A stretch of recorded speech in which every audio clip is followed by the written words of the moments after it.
In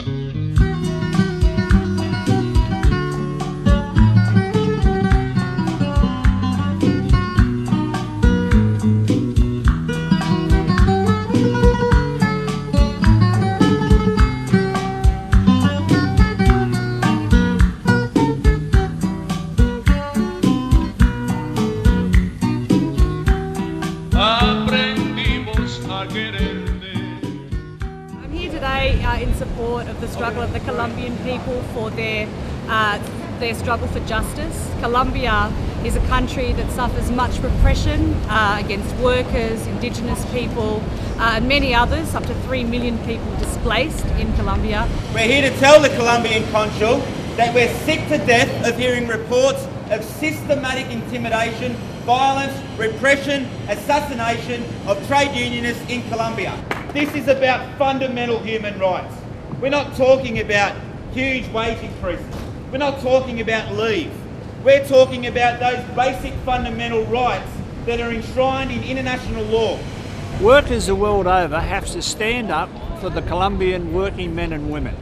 Workers of the world, including the CFMEU, the union in this country, the MUA, have to stand up for these poor souls who are crying out for help. I'm here to support the Colombian people in their struggle for freedom, for the rule of law and for the right to organise as a collective.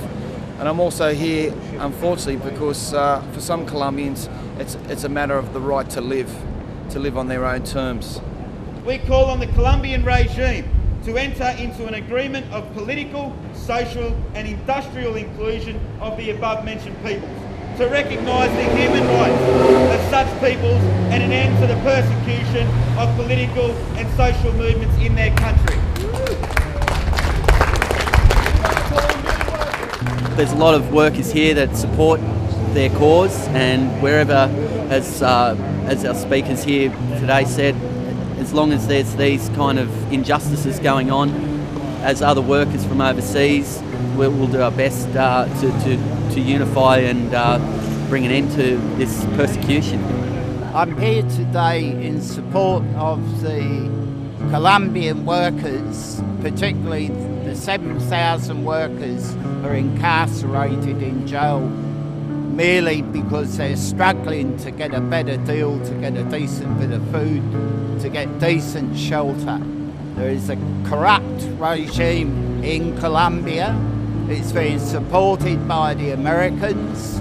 This is a struggle for democracy, a struggle for human rights, and a struggle against corporate interests throughout the world. And that's where we should be standing, and all employees stand to benefit by protesting about what's going on in Colombia.